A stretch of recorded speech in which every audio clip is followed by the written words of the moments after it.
Stay on. Ano ba naman, pre? Pre, hindi talaga ako. Sige na. So why we smoke weed?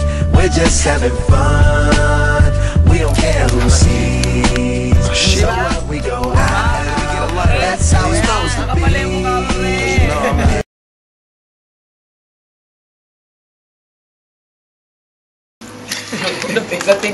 Oh, Leo!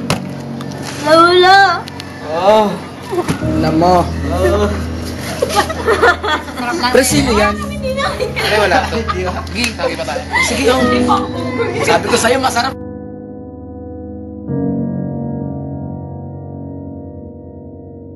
Napakasuyo naman ako ng gamot. Gay na! Alis ako! Tignan mo nagmamadali na ako.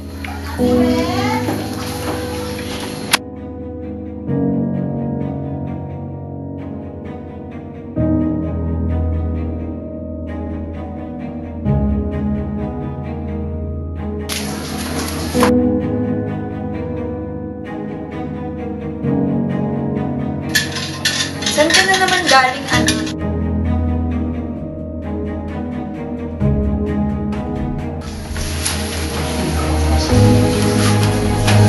Kailan ka pa natutong sumagot? Bakit? Bakit? Ano? Ano ba nangyayari sa'yo? Pakialam mo.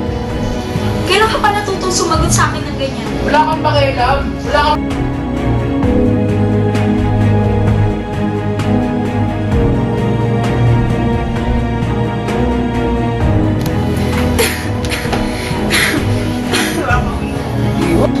Nay? Nay! Nay! Ano nangyari sa inyo, Nay? Nay!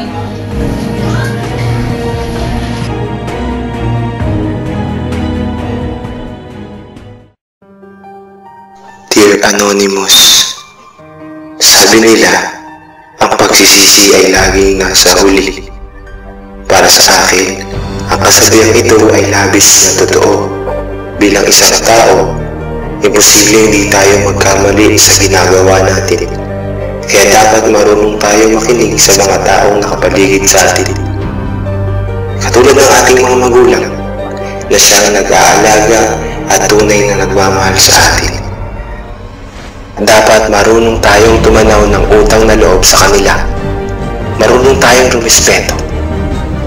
Ako si RJ. Kung may babalik ko lang yung panahon na nawala, gagawin ko lahat para kay inay.